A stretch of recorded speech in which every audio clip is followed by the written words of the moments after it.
Hello and welcome to biology class. And in this video lecture, we will discuss about the process of mixturation. So first, let us define the process of mixturation. Here we will discuss about mixturation.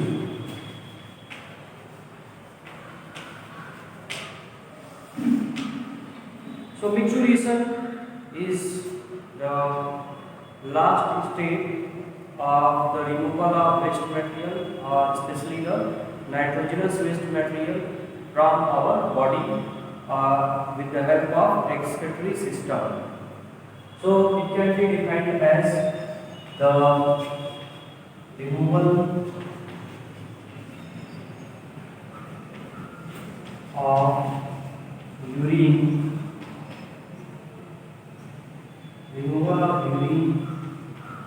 from urinary bladder, urinary bladder to urethra. So the process that involves the removal of urine from the urinary bladder to urethra is called the process of mixturation. And this process of mixturation involves the neural mechanism. So how our body neural mechanism responsible for the removal of urine from our urinary bladder, we will discuss in this video. So let us draw a flow chart to describe this mechanism of mixturation. So mechanism of mixturation start from the urinary bladder, from the wall of urinary bladder. This is the urinary bladder.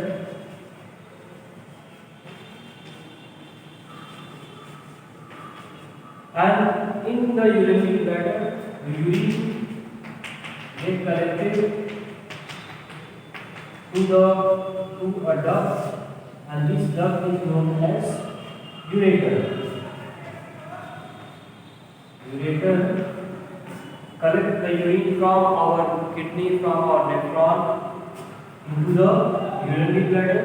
So after collection, due to increase in volume of urine inside the urinary bladder, the stretch.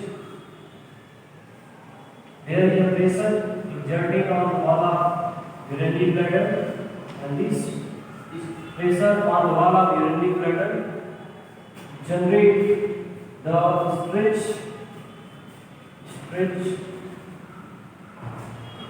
receptor. Means it creates stretch on the wall of urinary bladder, and stretch, due to stretch there is a stretch receptor. Stretch receptor present on the wall of urinary bladder receive the stretch in the form of stimulus, and that stimulus carried to the sensory neuron, and this sensory neuron transfer the impulse of stretch from the urinary bladder to our brain.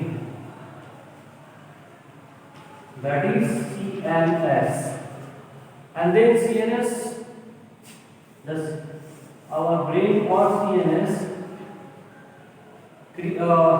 transfer or convert the impulse or messages to the motor neuron. So motor neuron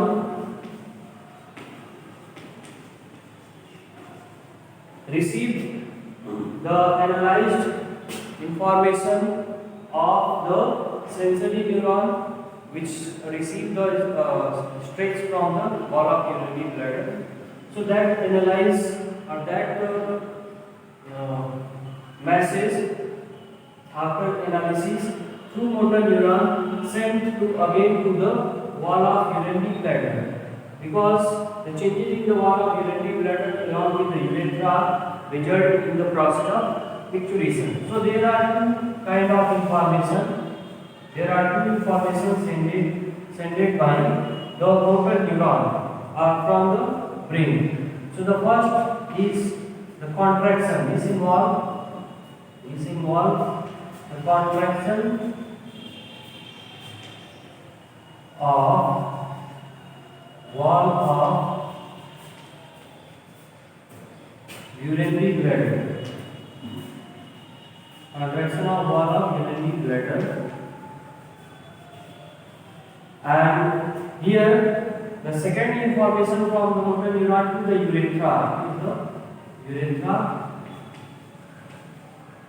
And for the urethra, the message from the brain is for relaxation.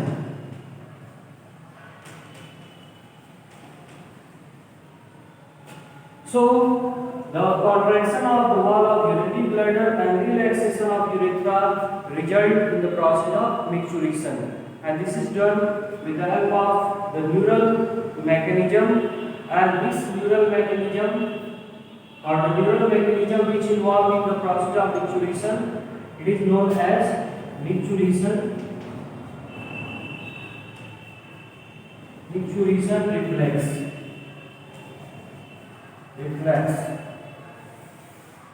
It is known as micturition reflex. So this diagram showing the micturition process as well as the micturition reflex. It is called reflex because the whole mechanism conducted or take place with the help of nervous tissue or nervous system. So due to the neural mechanism, it is known as micturition reflex. So this is all about the process of or definition and the mechanism of micturition. Now we will discuss also about the structure of characteristics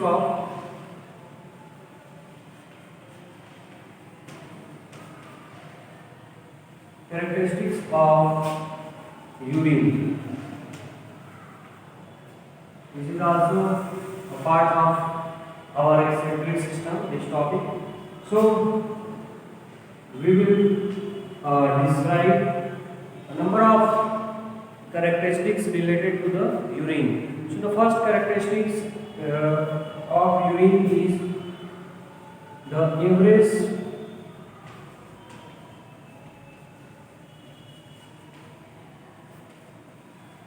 urine output. So average urine output is counted per day, and per day the amount of urine released from our urinary bladder is about 1.5 to 1.8 liter. So 1.5 to 1.8 liter per day is the average urine output of a normal or a healthy person. The second feature is the pH of urine. So the pH of urine is about 6, and this number of amount of pH represents the slightly acidic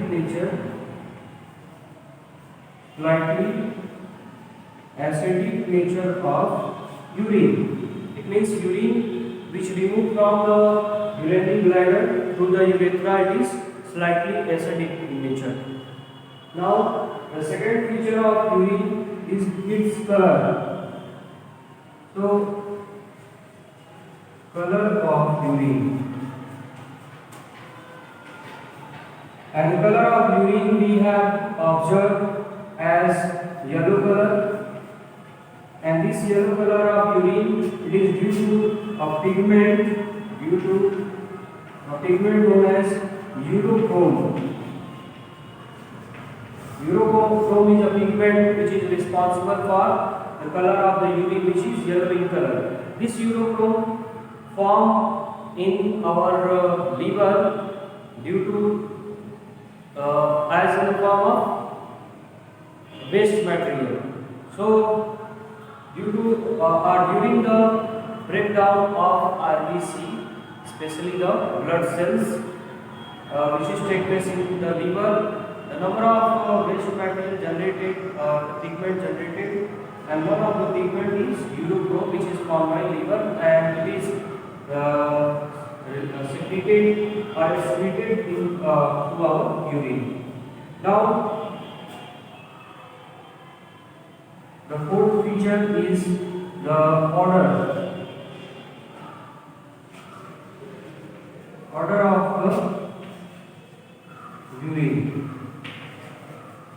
So urine has a specific odor, a specific smell, and that specific smell of the urine, it is due to the special chemical.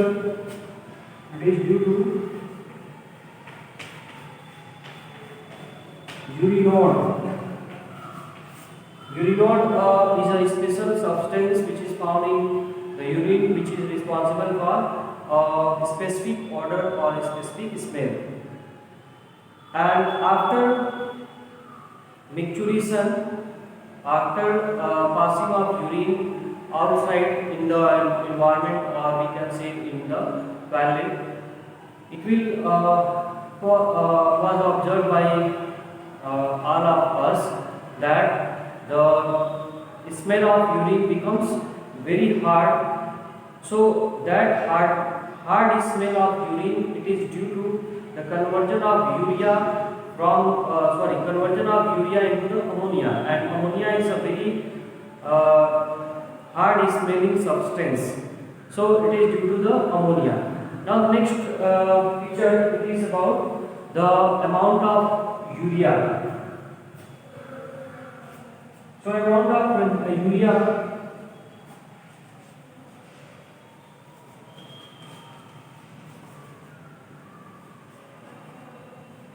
in the urine, it is also a feature of urine, characteristics of urine. So if we observe the content of urea in the urine per day, it is around 20 to 24 gram. It is a per day amount which is about 20 to 24 gram. So this is all about the characteristics of the urine. Now we are going to discuss about the next thing. It is about the amount of urine which is affected by a number of conditions. So the conditions which affect the characteristics of urine, we will also discuss about the condition that affect the amount of urine or features of urine. We can also study as the feature of urine. So the first condition is affect the amount of urine or the features of the urine. It is the fluid intake. So if we take fluid substance in large quantity, okay, if we increase our fluid intake, so it also increase volume of urine. It means the volume of urine is directly proportional to the amount of fluid intake. If we take less amount of fluid in our daily life, so there will be less amount of urine release, our volume of urine will be less, while if we take more fluid intake, so that will result in the formation of increased volume of urine. The next is the physical work. So more physical work,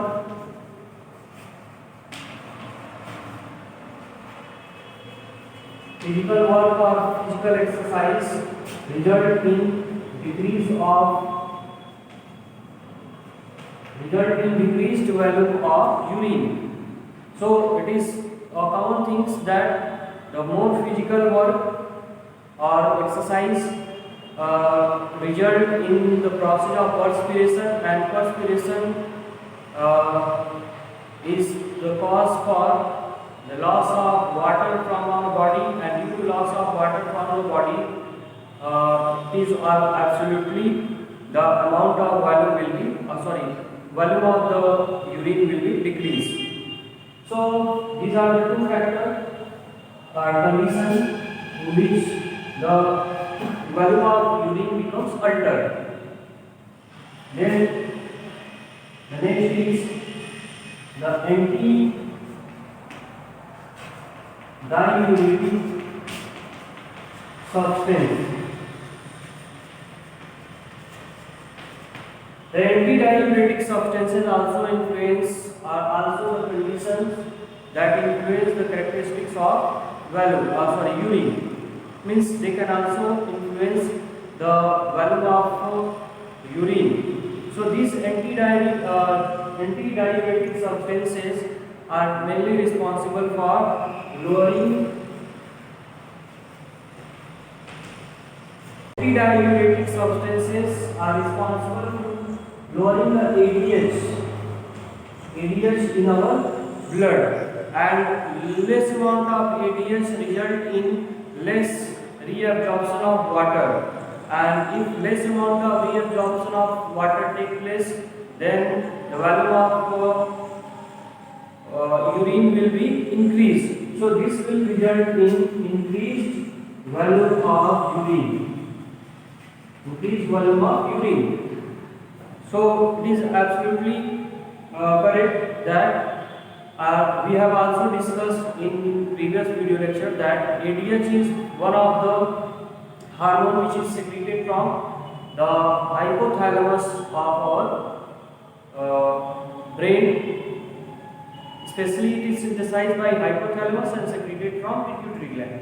So ADH, main role of ADH when released from the pituitary gland, it is when there is less volume of blood or less volume of body fluid, or less due to the ionic disbalance in our fluid.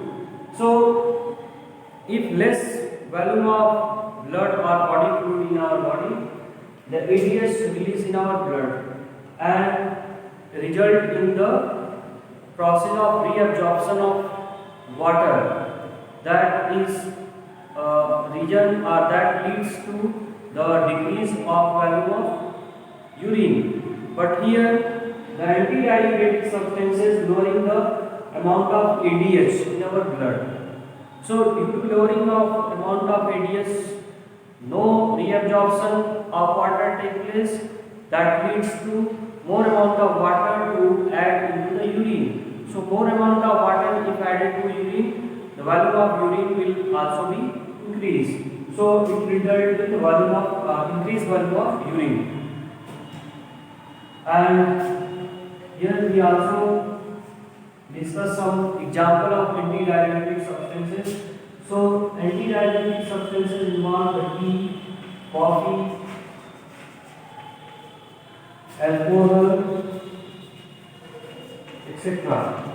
These are the substances which are responsible for the lowering of ADH in our blood, which result in the less reabsorption of water and also leads to less volume of more volume of urine.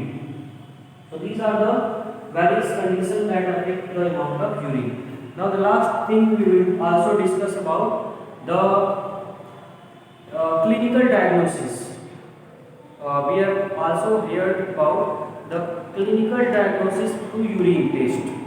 So what are the things are observed in the urine for diagnosis of a number of disease, a number of disorder of our organ as well as our fluid substance such as blood. So here we will also discuss about the analysis of urine. Analysis of urine for clinical diagnosis.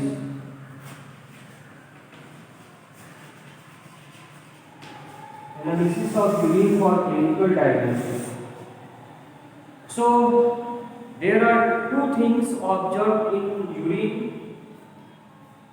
for a single we will take an example. The two things represents the abnormality of the urine. The first is glucose, amount of glucose, and it is the condition is known as glucosuria. Normally, our urine does not contain amount of glucose, but the patient with glucosuria have glucose in urine. This is the condition known as glucosuria. The second is the ketonuria, and it is the term used for the presence of ketone bodies. Ketone body in urine. So these two things, if present in our urine, that is the cause for the disorder which is known as are indicative for the diabetes mellitus. These are the conditions which are indication for diabetes mellitus.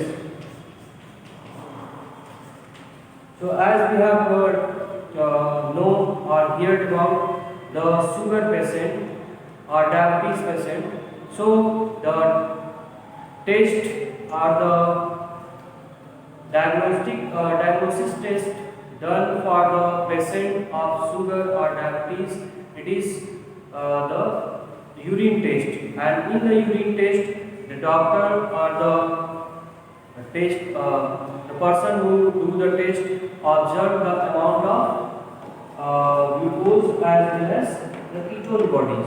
So the presence of glucose in higher amount, it is the condition called glucosuria, while the presence of ketone bodies, it is called for ketonuria. So these are the conditions which indicate the diabetes mellitus in a patient. So urine is also a substance that can detect a number of disorders in our body. So this is all about the micturition as well as urine. So micturition, as we have discussed, it is the neural mechanism, and due to the neural mechanism, the mechanism which involved in the micturition process is also known as micturition reflex. It is very important topic, micturition reflex. And then the characteristics of urine, we have also discussed. Average urine output, which is 1.5 to 1.8 liter. Then pH of urine, which is 6, and 6 pH is indicative of slightly acidic nature. And then the color of urine. So color of urine is yellow color, and it is due to the urochrome. Next, the odor of urine. So odor or smell of the urine is due to the urinol, and amount of urea in the urine, which is also a characteristic feature of the urine, because urea is the main nitrogenous waste which is released by all the mammals, especially from the human. So 20 to 24 gram per day urea produced in our urine are excrete from by urine from the body. Then we have also discussed about the condition that affect the amount of urine. So amount of urine we have also observed in our daily life, as in the season we can also observe as winter season more amount of urine produced, while in summer season less amount of urine produced. So seasonal condition is also responsible for the value of urine alteration, while these are the conditions which can alter the value of urine in off-season also. So the fluid intake is directly proportional to the volume of urine, while the physical exercise or physical work is inversely proportional to the volume of urine. It means more physical work, less volume of urine, less physical work, more volume of urine. Then the third is antidiuretic substances like tea, coffee, alcohol. These are the substances which lower the ADS in our blood, and less amount of ADS indicates the less amount of reabsorption of water, which leads to more urine formation. So volume of urine will be increased by the addition of antidiuretic substances in our blood. Then the last topic we have discussed about the analysis of urine for clinical diagnosis. So number of disorders as we have discussed, one a disorder that is diabetes mellitus. It is indicated by the presence of glucose as well as ketone body. So presence of glucose is the condition called glucosuria, and the presence of ketone body, the condition is represented by ketonuria. So these are the two conditions which indicate the diabetes mellitus in a person. So I hope you will understand all the things related to micturition as well as